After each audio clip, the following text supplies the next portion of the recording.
आज आत्ता आमचे अध्यक्ष संतोष भाऊ पवार आणि जुबेरजी माझ्याकडे अचानक आले आणि मी बसल्यानंतर आम्ही चर्चाच करत होतो की महापालिकेची धारणा काय असेल, काय करायचं वगैरे. तर त्यांनी मला एक हे दाखवलं की असं असं तुमची एक ऑर्डर निघाली प्रदेश करून आणि माननीय अजितदादा पवार साहेबांनी आणि तटकरे साहेबांनी अशी ऑर्डर काढली की उद्या होणाऱ्या ज्या महानगरपालिकेच्या निवडणुका आहेत त्या माझ्या नेतृत्वाखाली व्हाव्यात असं त्यांचं म्हणणं आहे, त्यात लिहिलेलं आहे असं त्यांनी सांगितलं. आणि त्याचा असं आहे की मी अनेक वर्ष जरी पक्षाचं काम करत असलो तरी छोटे मोठे कार्यकर्ते काम केलं पाहिजे. मी या पक्षाचा फार आभारी आहे की दादांनी ज्या दिवशी पहिल्या दिवशी मला बोललं त्या दिवशी त्यांनी मला एकच सांगितलं की सुधीरजी तुमच्या अनुभवाचा फायदा आपल्या पक्षाला व्हावा. आता मी ह्या पक्षात जेव्हा मला येऊन फार काही वेळ झाला नाही, आता एवढं मला त्यांनी प्रेम दिलं सगळ्या लोकांनी.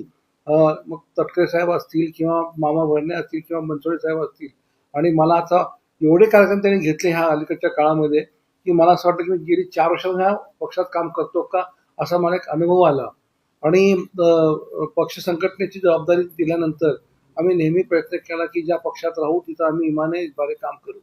आता दादांनी ज्या मला एवढा मोठा विश्वास माझ्यावर ठेवलेला आहे किंवा माझ्या उजव्या साईडला जुबेरभाई, डाव्या साईडला संतोषजी आहेत, पाठीमागं आमचा जनरल सेक्रेटरी प्रमोद आहे, आमचे चंद्रकांत दायमाजी आहेत आणि सर्व कार्यकर्ते, आपला वैभव, ही सगळी कंपनी माझ्याबरोबर राहणारी ही टीम असणार आहे. यांचं गाईडलाईन यांचे मदत घेऊन मी काम करणार आहे.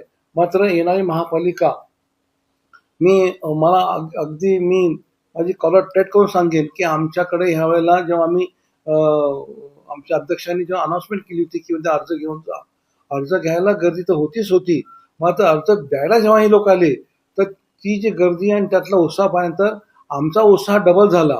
कारण तिथे मी पाहिलं की MBA केलेले स्टुडंट्स आले, त्याच्यामध्ये BTech केलेले विद्यार्थी होते, PhD केलेले विद्यार्थिनी होत्या जे आता जॉब करतात आणि they wanted to become a corporate of city. म्हणजे हे एक फार मोठी चळवळ आहे, फार मोठा आशावाद आहे.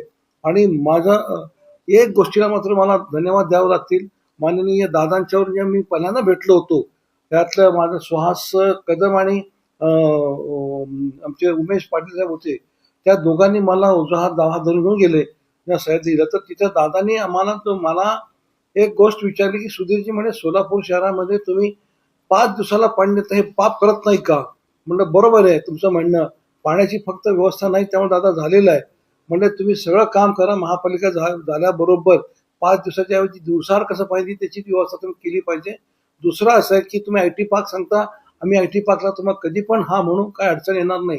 ही जी आत्मीयता त्यांची आहे, हे आपण विचार करतो ते बारामतीचे आहेत का पुण्याचे आहेत, पण त्यांची सोलापूरबद्दल जी आत्मीयता जी होती ती बघून मी पण त्यांच्यावर फार भारावून गेलं आणि त्यांच्याबद्दल माझ्यामध्ये एक वेगळी एक धारणा तयार झाली की मी गेली अनेक वर्ष काँग्रेसचं काम करत असताना मला एवढी इज्जत, एवढी ताकद मला ह्या टीमने दिली असं मला वाटतंय.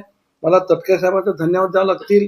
गर्जे साहेब तिथे मला त्यांनी ते काही पत्र दिलं, पाठवून सांगितलं मला. आणि या सगळ्या प्रदेशचे जेवढे कोणी पदाधिकारी त्यांना सगळ्या धन्यवाद देतो. आणि संतोष भाऊ एक संयमी, शांत संयमी माणूस आहे आणि ते जास्त बोलत नाहीत. मला संतोष भाऊने एवढं ते शांत जरी असले तरी काम त्याचं फार खालच्या ह्याच्यातून पातळीतून चालू असतं. मी जेव्हा त्यांना फोन करतो ते इथं मीटिंगमध्ये असतात वगैरे, तर हे त्याचे स्टाईल आहे काम करायची आणि त्याच्या त्या गोष्टीचा आपल्याला निश्चित फायदा होणार आहे. येणाऱ्या महापालिकेमध्ये मी स्वतः त्यांच्या म्हणजे ही जी मागची टीम माझी उभी आहे, आमचा सुहास असेल किंवा अजून कुणी पाठीमागे चंद्रकांत दायमा, आम्ही सगळे तुम्हाला प्रॉमिस करतो की ह्या वेळेला आमच्या अण्णाभाऊ बनसोडे सांगितलं की 75, ठीक आहे 75 हा नारा त्यांनी दिला, तरी पण आम्ही 55 ते 60च्या वर निश्चित आणखी प्रयत्न करणार अशी माझी धारणा आहे. आणि मला ज्यांनी शुभेच्छा दिल्या त्या सगळ्यांचा धन्यवाद, आमच्या प्रदेशला पण धन्यवाद देतो आणि आपल्या पत्रकाराला पण धन्यवाद देतो. धन्यवाद.